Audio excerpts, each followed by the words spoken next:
하시리라 하고 당신은 귀에 있는 사람 흉년과 가까운 부여자를 아기새에게로 끌어가니라. 다윗과 그의 사람들이 저마다 가족을 거느리고 가드에서 아기스와 동거하였는데 다윗이 그의 두 아내 이스라엘 여자 아히노암과 나발의 아내였던 갈멜 여자 아비가일과 함께 하였더니 다윗이 가드에 도망한 것을 어떤 사람이 사울에게 전하며 사울이 다시 그를 택하지 아니하니라. 다윗이 아기스에게 이르되 바라건대 내가 당신께 은혜를 입었다면 지방 성읍 가운데 한 곳을 내어주어 내가 살게 하소서. 당신의 종이 어찌 당신과 함께 왕도에 살리이까 하니 아기스는 바벨론의 선자에게 있었으므로 신라군까지 여호와에게 선하라. 함께 읽겠습니다. 다윗이 블레셋 사람들의 지방에 산 날수는 1년 4개월이었더라. 아멘. 우리 시온 찬양대의 찬양으로 하나님 앞에 영광 돌리시겠습니다.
오늘 찬양이 아주 힘이 있네요. 잘했습니다. 감사합니다.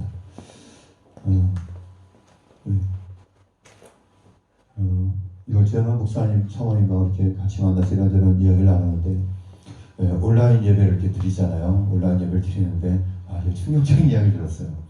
이 온라인 예배를 드리는데 자기네 교회 홈페이지로 안 들어가고 다른 교회 홈페이지로 들어가서 예배를 드린다는 거예요.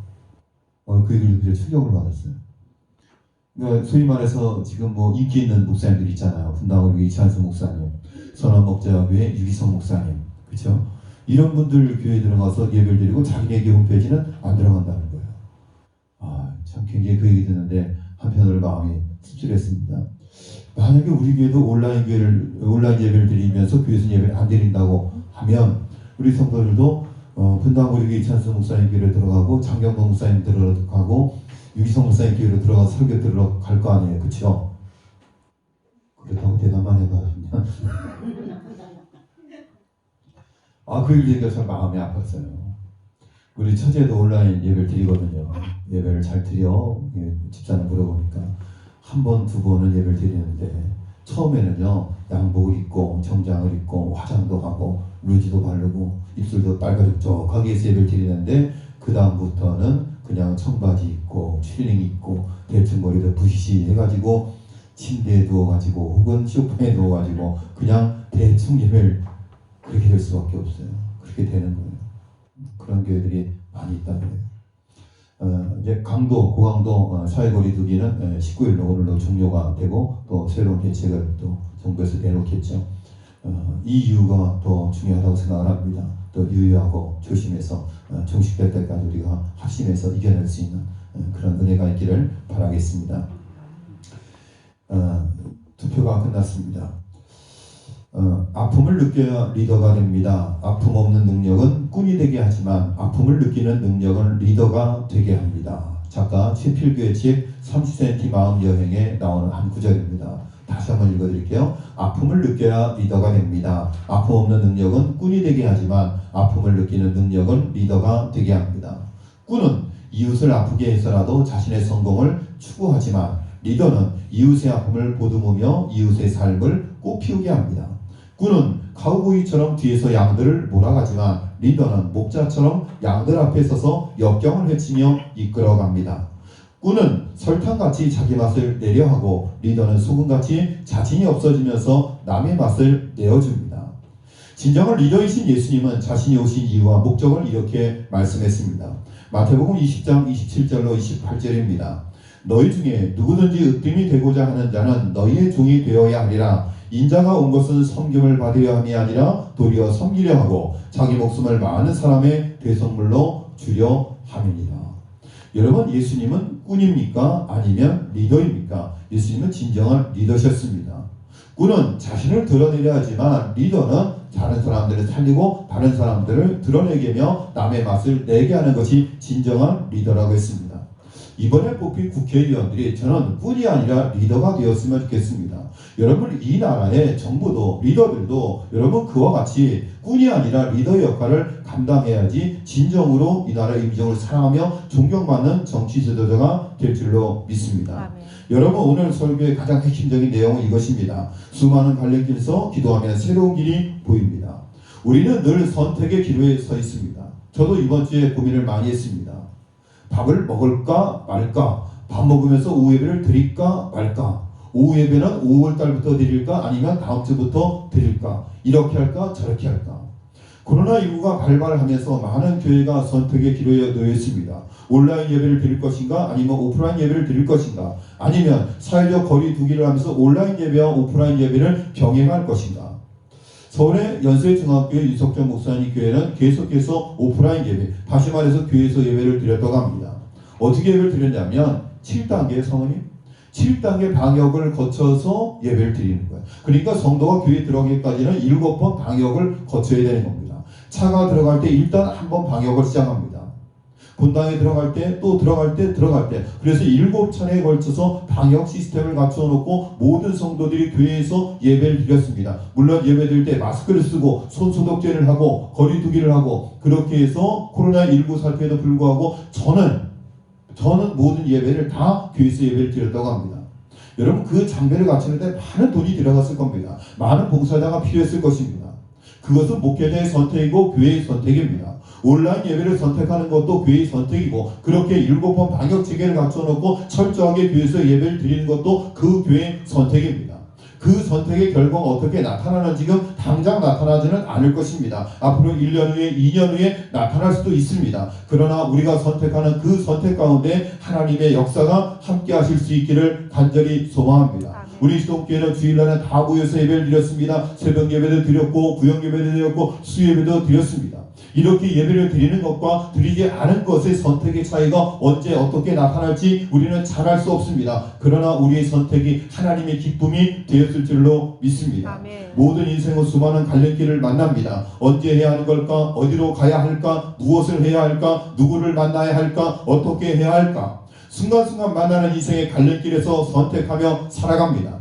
그때 제대로 판단하는 것이 우리가 살 길입니다. 그렇다면 어떻게 해야 갈림길에서 제대로 판단하고 제대로 된 결정을 하며 살아갈 수 있게 될 것인가?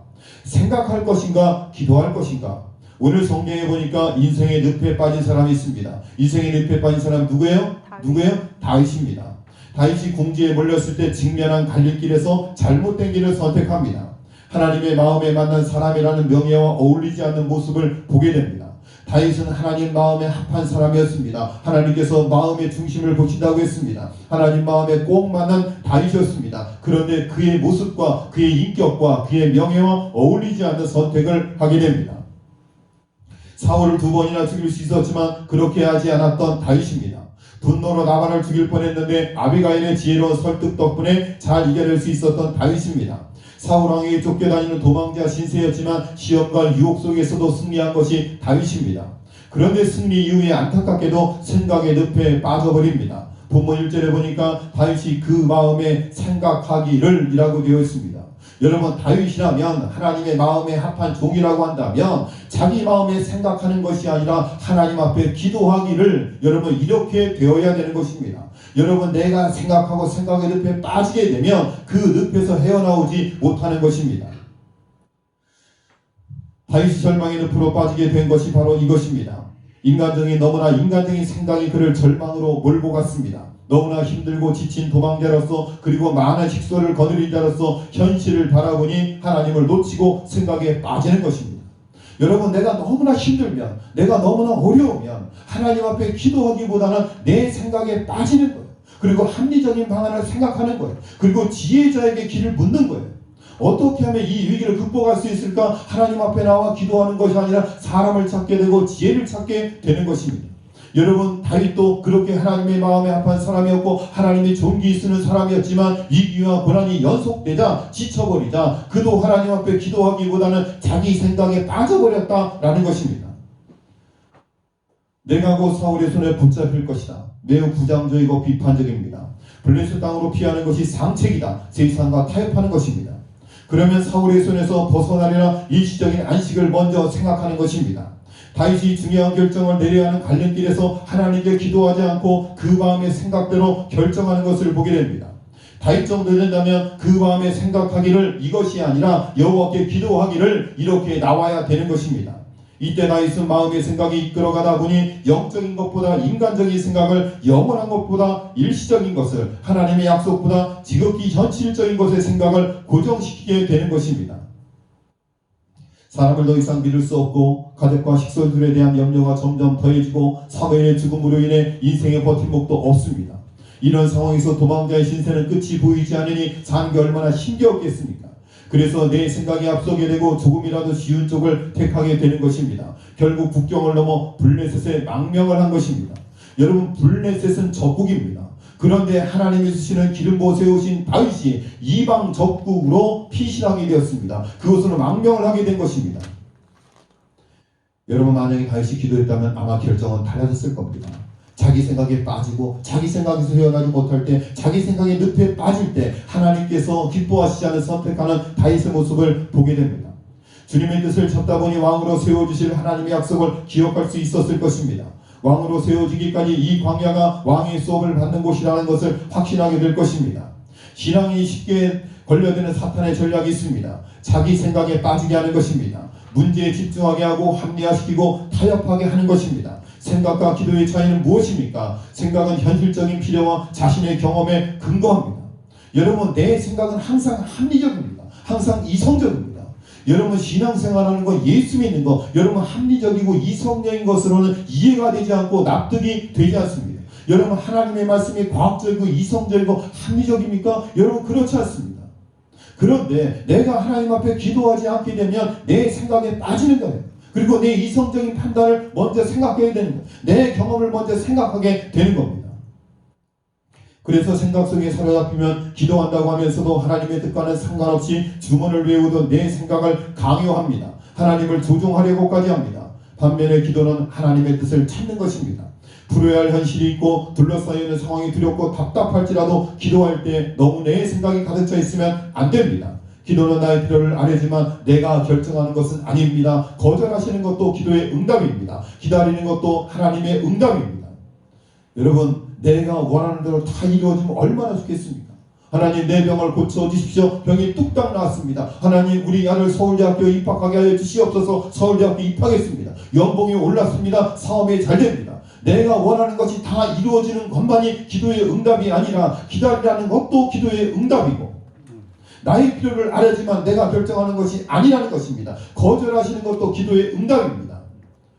다윗이 그 마음에 생각하기를 이것이 문제입니다. 인간적인 생각 속에 사로잡혀 있다 보면 올바른 판단을 하지 못합니다. 현실만이 보이고 경험의 근거에서 자신이 결정을 내리는 것입니다. 순간의 잘못된 판단은 다윗의 비참한 신세와 타협과 16개월의 불순종의 시간이라는 결과를 낳게 되는 것을 보게 됩니다. 내 생각의 늪에 빠져 있으면 낙심하고 마치 하나님이 도와주지 않는 것처럼 참담하게 느껴집니다. 어르신들이 혼자 있다 보면 자기 연민에 빠지잖아요. 이게 참 무서운 것 같아요. 나이가 들면 자기 연민에 빠지는 거예요. 내가 너무 불쌍한 거예요. 나만 힘든 것 같아요. 나만 어려움에 빠져 있는 것 같아요. 저희 어머니가 많이 속상해 하셨어요.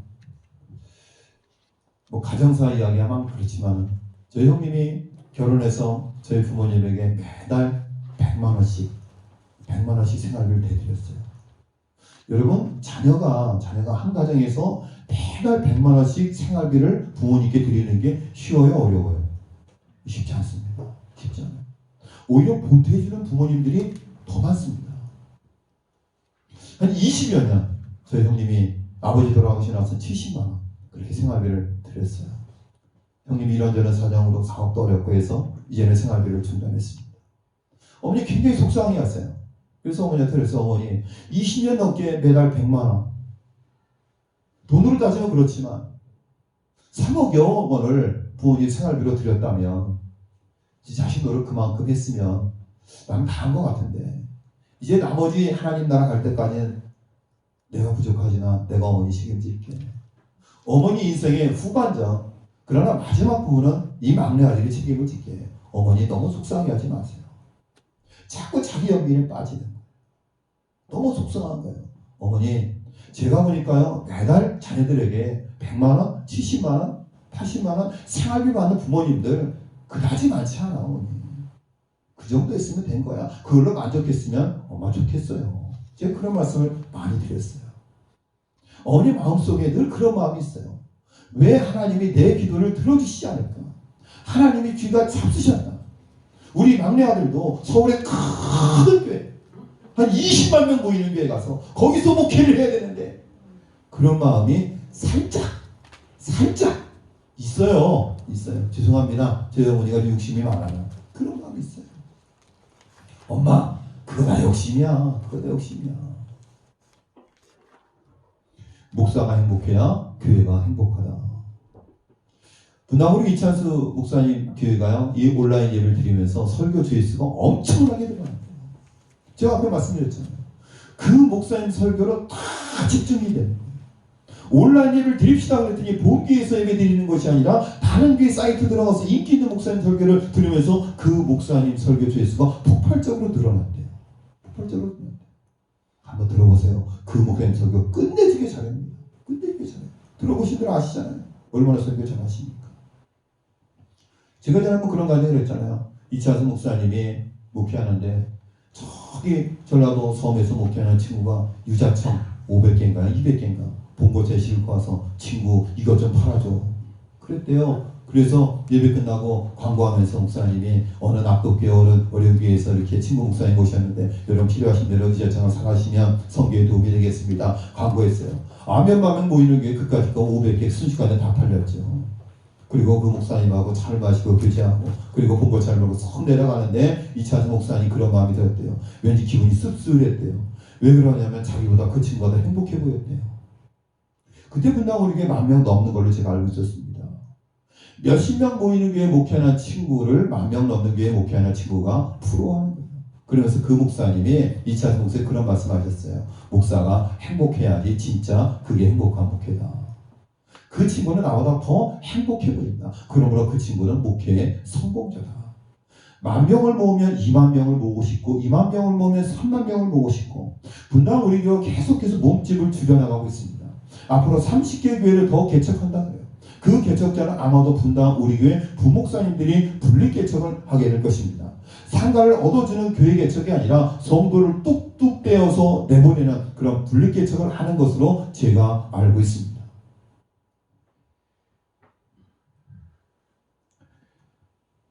내 영민에 빠져있으면 내 생각에 빠져있으면 내가 초라하고 내가 한심하고 왜 나만 이렇게 힘든가 그런 마음이 드는 거예요.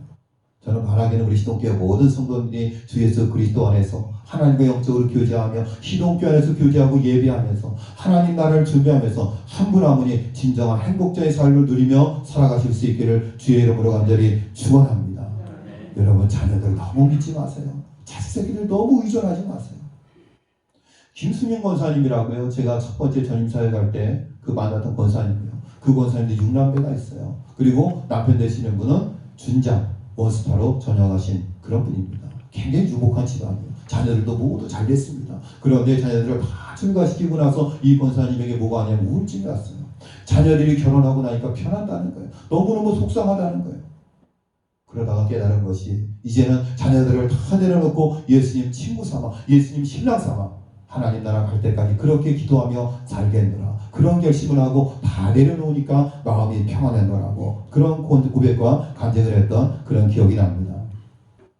다윗 인간적인 생각으로 가도왕 아기스에게로 도망갑니다. 이 결정 이후에 어떤 일들이 일어납니까? 다윗이 아기스의 신하가 됩니다. 여러분 생각해 보십시오. 이방 적국에 다윗이 기름 부어 받은 종이 뭐가 되는 건 신하가 되는 이건 아주 굴욕적인 일이에요. 내가 살기 위해서 피난 간 곳에서 이방인의 신하가 된 거예요. 그런데 더 기가 막힌 것은 가드왕 아기스가 이스라엘을 공격하자고 하는 겁니다. 여러분 생각해 보십시오. 하나님이 기름 부어 세우신 종 이스라엘의 왕이 된 이 다윗이 자기의 민족에게 칼을 겨누게 되는 그런 위기 가운데 처하게 됩니다.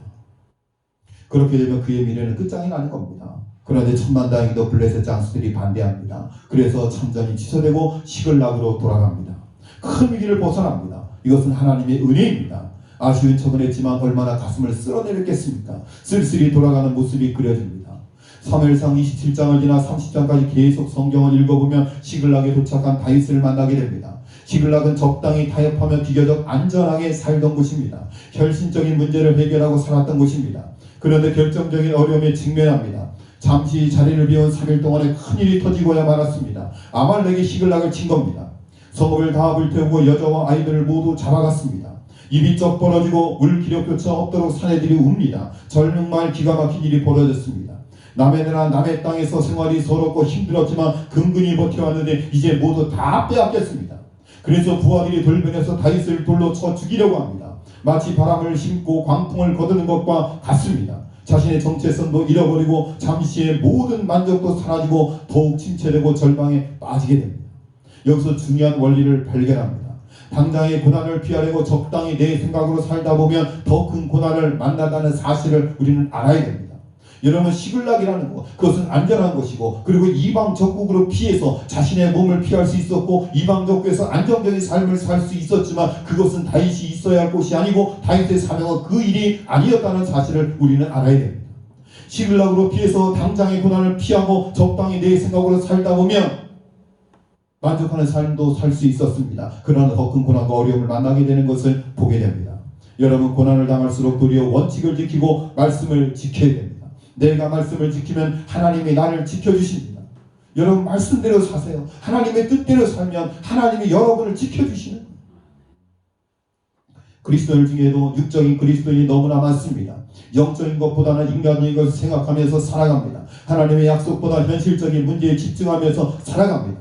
지금 어디에 계십니까? 광야입니까? 시글락입니까? 우리는 살아가면서 끊임없이 선택의 기로에 서 있습니다. 내가 광야로 갈 것인가? 아니면 시글락에 갈 것인가?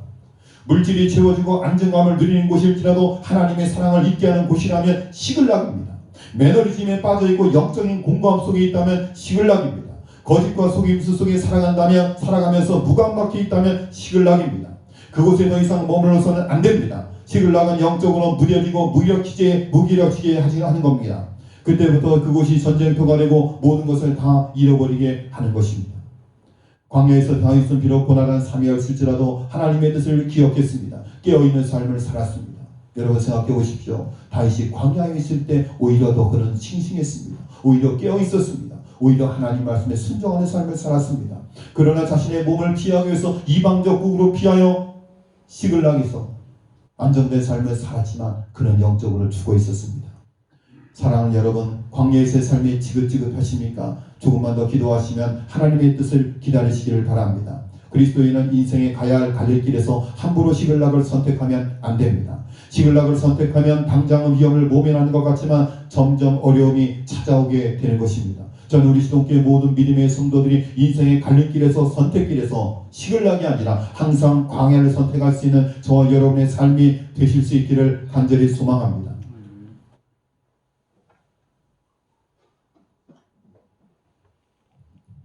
제가 이제부터 네 마리의 새를 불러드릴 텐데요. 나는 어떤 새인가를 한번 생각해 보시기 바랍니다. 공작새, 앵무새, 통닭, 독수리.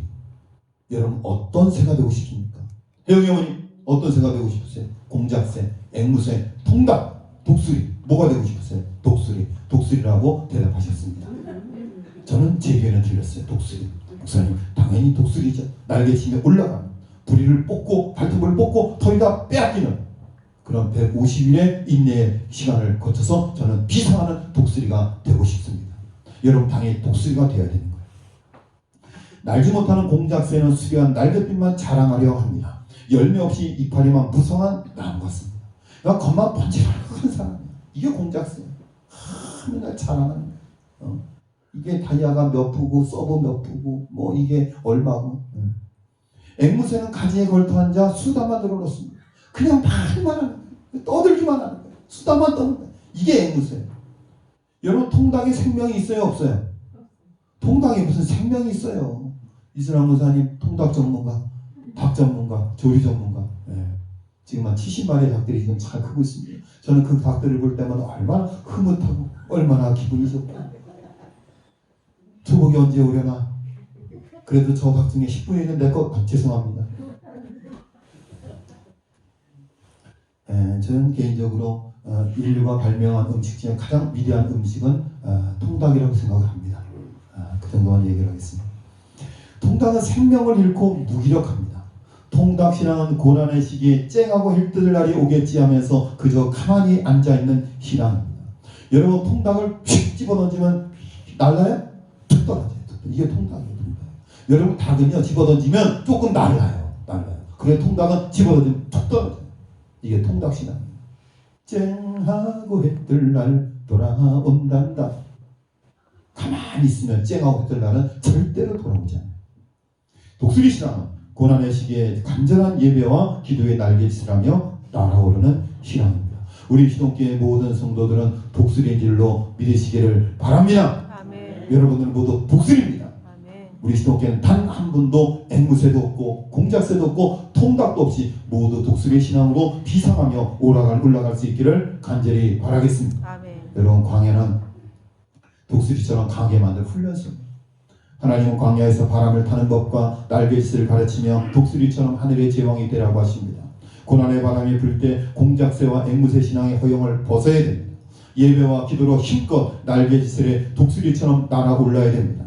오직 여호와를 앙망하는 자는 새 힘을 얻으리니 독수리가 날개치며 올라감 같을 것이요 다른 박질하여도 곤비하지 아니하겠고 걸어가도 피곤하지 아니하리로다.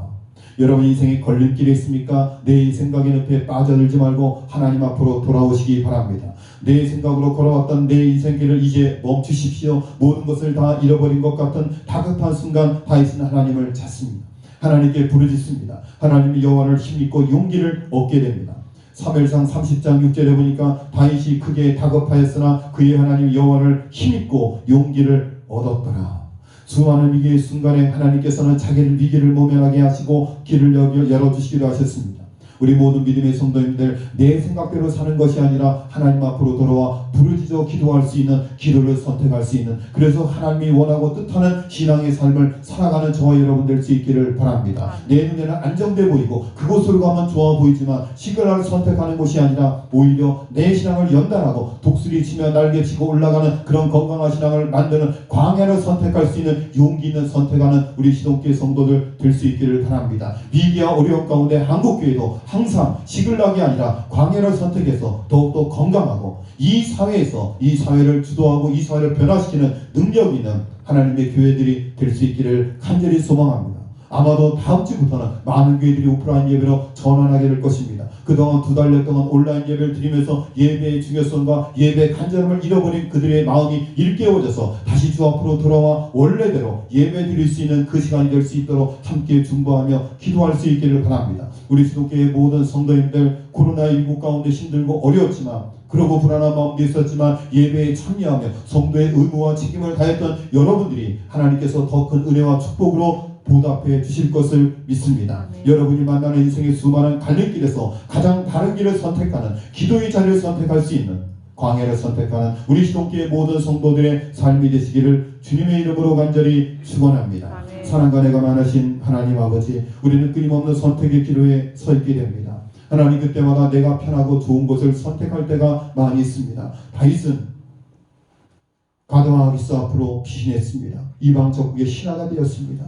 자칫 잘못하다가 이스라엘 민족의 칼을 겨눌 수 있는 위기에도 처하게 되었습니다. 하나님 아버지, 안정된 삶이 있었습니다. 그러나 그곳에는 하나님의 임재가 없었습니다. 하나님 아버지, 우리 시동교회는 항상 하나님의 뜻 앞에 순종하는 교회가 되게 하여 주시옵소서. 시글락을 선택하는 것이 아니라 항상 광야를 선택하는 우리 시동교회가 될 수 있도록 인도하여 주시옵소서. 선택의 기로에서 항상 내 생각에 연민에 빠져 있는 것이 아니라 기도의 자리로 나오는 우리 시동교회 교우들의 삶이 될 수 있도록 축복하여 주시옵소서. 이 위기를 극복하며 이 위기 가운데 더욱더 단단해지고 건강해지는 한국교회가 될 수 있도록 축복하여 주시옵소서. 이 모든 말씀 예수님의 이름으로 기도드렸습니다. 아멘. 사도행전 463장